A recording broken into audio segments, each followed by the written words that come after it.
दोस्तों अगर यहाँ पे हम लोग बात करें सीयूईटी एग्जाम की तो सीयूईटी एग्जाम में जीएटी को लेकर के बच्चे थोड़ा सा कंफ्यूज रहते हैं। तो कौन से ऐसे टॉपिक्स हैं जो उनको पढ़ने चाहिए, जो उनको ज़्यादा वेटेज देंगे। वैसे तो हमें कंप्लीट सिलेबस को ही पढ़ना चाहिए, लेकिन अगर आप इन टॉपिक्स को पढ़ लेते हैं जो मैं आपको बताने वाला हूँ तो आप लोग कम एफर्ट में भी ज़्यादा स्कोर कर सकते हैं। नमस्कार दोस्तों, मेरा नाम है अमित शर्मा, आप लोगों का जनरल एप्टीट्यूड टेस्ट एजुकेटर। आप सभी का बहुत बहुत स्वागत करता हूँ। अगर आप इस चैनल पर नए हैं तो मेक श्योर आप चैनल को सब्सक्राइब ज़रूर करें, क्योंकि ये चैनल आपको बहुत हेल्प करने वाला है। और फटाफट से हम लोग जानते हैं कि कौन कौन से टॉपिक हैं जो जीएटी में आपको पढ़ने चाहिए। देखिएगा, सबसे पहले अगर मैं बात करूं तो सेक्शन 1, 2 और 3 आपके पास सीयूटी एग्जाम में होंगे। सेक्शन 1 में आपको लैंग्वेज चूज करनी होती है, सेक्शन 2 में डोमेन्स होते हैं और सेक्शन 3 में आपका जीएटी होता है। अब जीएटी के अंदर क्या क्या पोर्शंस आते हैं ये भी आप लोग जानते हैं। जीएटी के अंदर आप लोगों को देखने को मिलता है quantitative aptitude, logical reasoning and general awareness. इन तीनों से मिलाकर के आपको कुल 50 क्वेश्चंस मिलते हैं, 50 सवाल मिलते हैं जो आपको 60 मिनट के अंदर सॉल्व करने होते हैं। किस पोर्शन से कितने सवाल आएंगे वैसे तो एनटी ने नहीं बताया है, और उसने तो इवन पूरा पूरा सिलेबस भी नहीं बताया है। हम प्रीवियस ईयर क्वेश्चंस के हिसाब से ट्रेंड एनालिसिस करते हैं और आपको बताते हैं।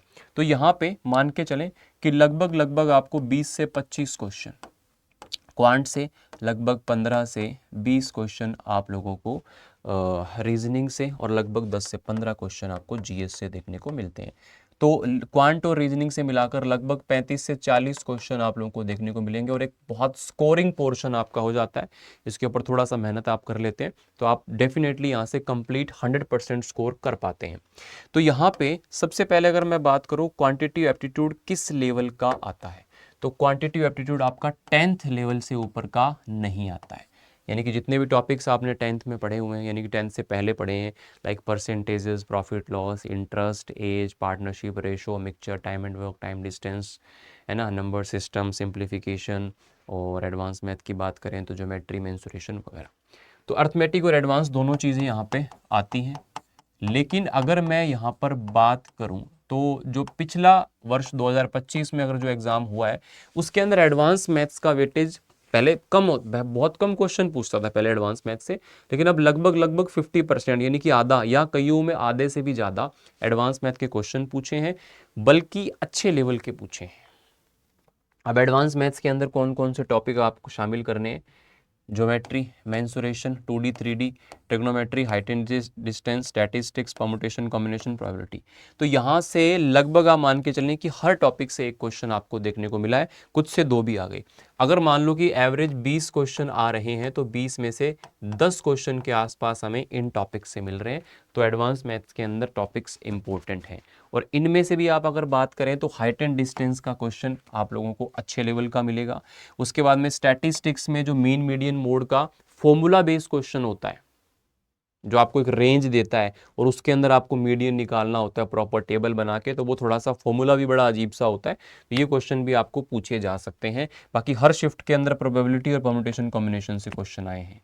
ठीक है, ट्रिग्नोमेट्री से क्वेश्चंस कम देखने को मिले थे, हाइट एंड डिस्टेंस से क्वेश्चन ज़्यादा देखने को मिले थे, मेंसुरेशन 2D से क्वेश्चन कम देखने को मिले थे, 3D से क्वेश्चन ज़्यादा कैलकुलेटिव और कॉन्सेप्चुअल देखने को मिले थे।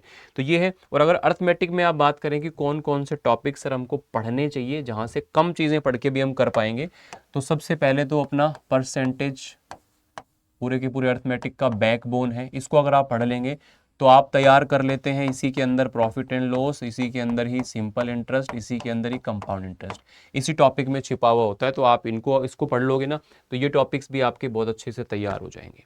उसके बाद में एक बेसिक चैप्टर अपना रेशो है, रेशो को भी आप तैयार करें। तो मेनली आपका इतनी चीज़ें अगर आप अर्थमेटिक में करते हो और वो एडवांस मैथ्स वाला कर लेते हो तो 80-90% आपकी चीज़ें कवर हो जाती हैं, इवन 100% भी कवर हो सकती हैं। तो ये मोस्ट इंपॉर्टेंट यहाँ से हो जाता है। बात करें अगर लॉजिकल रीजनिंग की, तो लॉजिकल रीजनिंग में आप लोगों को 15 से 20 क्वेश्चन देखने को मिलेंगे, जिसमें आप लोगों को ज़्यादा क्वेश्चन, वैसे तो देखो किसी भी टॉपिक से क्वेश्चन आ रहा होता है, लेकिन जहाँ से फिक्स है क्वेश्चन आएंगे, नॉन वर्बल से आप लोगों को 4 से 5 क्वेश्चन, आप मानो 15 सवाल आ रहे हैं, 15 में से 4 से 5 एक टॉपिक से आ रहे हैं तो बड़ी बात है। नॉन वर्बल के अंदर काफ़ी सारे पोर्शन आते हैं, है ना। नॉन वर्बल जो आता है ना, इसके अंदर कई सारे टाइप्स होते हैं, जैसे mirror image, water image, paper cutting, paper folding, figure series, है ना। इस तरह के जो क्वेश्चंस है वो आते हैं। तो यहाँ से एक बड़ा पोर्शन हो जाता है। उसके बाद में एक दूसरा बड़ा पोर्शन आता है अल्फ़ाबेट टेस्ट। अल्फ़ाबेट टेस्ट में आप लोगों को इंग्लिश अल्फ़ाबेट की नंबरिंग याद करनी होती है। उसी के बेसिस पर लेटर सीरीज़ का एक क्वेश्चन आप सॉल्व कर लोगे। उसी के बेसिस पर कोडिंग डिकोडिंग के 1 से 2 क्वेश्चन आप सॉल्व कर लोगे। उसी के बेसिस पर एनालॉजी और क्लासिफिकेशन के अल्फ़ाबेट वाले क्वेश्चंस आप सॉल्व कर लोगे। तो अगेन ये एक इंपॉर्टेंट पोर्शन होता है। और इसके बाद अगर एक चीज़ मैं आपको और बताऊं तो वो है नंबर्स से रिलेटेड, चाहे आप उसको कह लो मिसिंग नंबर या आप उसको कह लो नंबर सीरीज। तो नंबर सीरीज पे 1 से 2 क्वेश्चन, मिसिंग नंबर पे 1 से 2 क्वेश्चन, तो ये भी एक इंपॉर्टेंट पार्ट होता है। वैसे तो रीजनिंग पूरी आसान है यार, आप जो प्रैक्टिस करोगे तो कंप्लीट मिक्स क्वेश्चंस की प्रैक्टिस करना, तो हर टाइप का क्वेश्चन उसमें आ जाएगा। चाहे वो, हाँ इसके अंदर क्लॉक और कैलेंडर के क्वेश्चंस भी आते हैं यार, क्लॉक एंड कैलेंडर, यहाँ से भी आपको 2 से 3 सवाल क्लॉक एंड कैलेंडर से मिल जाते हैं। सो मोस्ट इंपॉर्टेंट है, मैं रीजनिंग के लिए तो बोलूंगा कि प्रैक्टिस सेट लगाओ आप, मिक्स वाले 20-25 क्वेश्चन का डेली प्रैक्टिस सेट लगाओगे तो आप अपने आप ही सारे टॉपिक्स को कवर कर लोगे। और एक बार टॉपिक्स सारे ही अगर आप पढ़ लोगे तो बेस्ट हो जाएगा। उसके बाद में आप लोगों के पास में यहाँ पे जीएस का पोर्शन आता है। जीएस में देखो स्टैटिक भी आता है, करंट भी आता है, मिसलेनियस भी आता है। अब बहुत सारी शिफ्ट ऐसी थी जहाँ पे करंट का एक भी क्वेश्चन नहीं आया, बहुत सारी शिफ्ट ऐसी थी जिसमें करंट अफेयर्स ही करंट अफेयर्स आ गया, स्टैटिक जीके नहीं आया। तो कुल मिला के यहाँ पे आपको दोनों चीज़ों पे फोकस करना है। करंट अफेयर आपको 1 ईयर का टारगेट रखना है, 1 साल पहले का, जब भी आपका पेपर होता है 1 साल पहले तक का। और स्टैटिक जीके में जैसे कुछ ऐसी चीज़ें होती हैं जिसपे क्वेश्चन आते ही आते हैं। लाइक आप लोगों को स्टैटिक जीके में अगर मैं बात करूं, जैसे आर्ट एंड कल्चर पे क्वेश्चन आ जाता है, ठीक है, बुक्स एंड ऑथर्स पे क्वेश्चन, अवार्ड एंड ऑनर्स पे क्वेश्चन, और साइंस और टेक्नोलॉजी पे क्वेश्चन आता है आपका। पॉलिटी पे एक क्वेश्चन आपका आएगा, बेसिक चीज़ों पे, फंडामेंटल राइट्स हो गया, कॉन्स्टिट्यूशन, ड्यूटीज, इन सब पे आपको एक क्वेश्चन मिलता ही मिलता है। हिस्ट्री के अंदर देखो काफ़ी सारी चीज़ें हैं, एंशिएंट है, मिडाइवल है, मॉडर्न है, तो काफ़ी बड़ा पार्ट हो जाता है। उसके बाद क्वेश्चन एक आएगा या नहीं आएगा या 2 आएंगे, कुछ कहा नहीं जा सकता, तो ये एक बड़ा पोर्शन हो जाता है। ज्योग्राफी अगेन एक बड़ा पोर्शन हो जाता है, बट बेसिक ज्योग्राफी, इंडिया के जो नेबर कंट्रीज़ हैं उनकी बेसिक इन्फॉर्मेशंस, कौन सी बाउंड्री कहाँ टच करती है, कितने स्टेट्स को टच करती है, वो सारी चीज़ें आप लोगों को यहाँ पर पढ़नी होती हैं। उसके अलावा करंट अफेयर्स आपका हो गया, करंट अफेयर्स में जितनी भी चीज़ें आती हैं वो सब शामिल हो जाती हैं।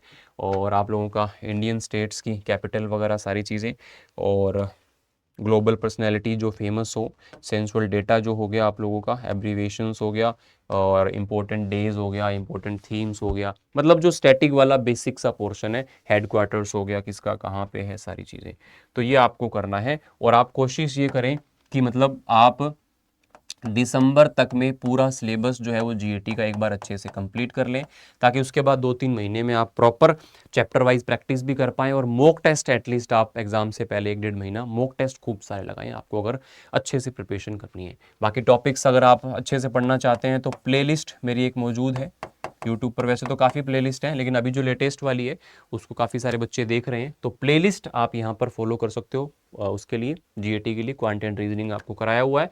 या फिर अगर आप अफोर्ड कर सकते हो और आप अगर जीरो से प्रिपरेशन करना चाहते हो, डिटेल कंटेंट को एक्सेस करना चाहते हो, डाउट सेशंस और डीपीपी के थ्रू अपनी चीज़ें करना चाहते हो, तो फिर आप हमारे एप्लीकेशन बैच, जो सबसे नया वाला बैच है, एम्बिशन बैच के अंदर आ सकते हो। वहाँ पे आप लोगों को बहुत कंफर्टेबल स्टडी और बहुत अच्छा एनवायरनमेंट मिलेगा, ठीक है।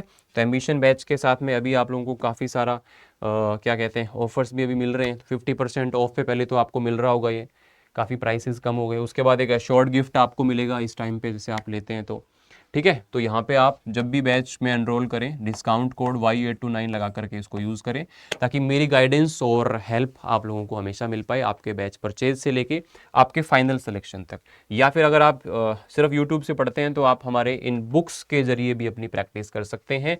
ये 3 बुक्स जीएटी की हैं और ये लैंग्वेज और जीएटी का कॉम्बो है 4 बुक्स का, ठीक है। तो कैसे आप इसको चेकआउट कर सकते हैं, या फिर आपको मेरे से कोई संपर्क करना हो या मेरे से कुछ पूछना हो, गाइडेंस चाहिए हो, तो आप मुझे मेल पर या फिर इंस्टाग्राम जीएटी गुरु अमित पर भी कनेक्ट कर सकते हैं। आप बैचेज और बुक्स को चेकआउट कैसे कर सकते हैं, आपको सिंपली Adda247 लिखना है गूगल पर, पहली वेबसाइट आएगी, all courses UG and PG entrance exam पर क्लिक करेंगे। हिंदी मीडियम वाले इस पे, इंग्लिश मीडियम या बाइलिंगुअल वाले इस पे। साइंस कॉमर्स आर्ट्स जो भी आपका स्ट्रीम है, साइंस पे क्लिक किया तो साइंस के बैचेस, कॉमर्स पे या आर्ट्स पे सारे बैचेस आपको दिख जाएंगे। एडमिशन बैच आपको दिख रहा है, ये साइंस का बैच है विद लैंग्वेज एंड जीएटी। इसमें लैंग्वेज और जीएटी भी मिलेगा, साथ में साइंस के सारे डोमेन आपको मिलेंगे। जैसे आप जाओगे बाय नाउ करोगे, ठीक है, और यहाँ से बाय नाउ करोगे तो आपको यहाँ पर कूपन कोड पूछेगा, तो जो भी कूपन कोड अप्लाइड होगा उसको हटा करके आपको लगाना है Y829। इससे आप लोगों को डिस्काउंट तो मैक्सिमम मिलेगा ही, साथ में मेरी मेंटोरशिप भी आप लोगों को मिल जाएगी। या आप अगर बुक्स को चेकआउट करना चाहते हैं तो अगेन आप क्या करेंगे, लैंग्वेज एंड जीएटी की बुक्स चाहिए या जो भी बुक्स चाहिए उस पर जाएंगे, बुक्स पे क्लिक करेंगे तो आपको ये बुक्स के सारे ऑप्शंस दिख जाएंगे। सो बेस्ट आपका कॉम्बो होता है ये वाला, लैंग्वेज और जीएटी की 4 बुक्स हैं, 4 बुक्स आपको 400 रुपये के आसपास में मिल जाएंगी। अगेन आपको डिस्काउंट कोड सेम ही यूज़ करना है, ठीक है। तो कोई भी प्रॉब्लम हो या कोई भी आपका डाउट हो तो आप इस वीडियो के नीचे कमेंट करो, मैं आपको हेल्प करूंगा, वहाँ पे आपका रिप्लाई मिलेगा। या फिर आप पर्सनली मेरे से बात करना चाहते हैं तो आप इंस्टाग्राम या मेल के थ्रू मुझे संपर्क कर सकते हैं।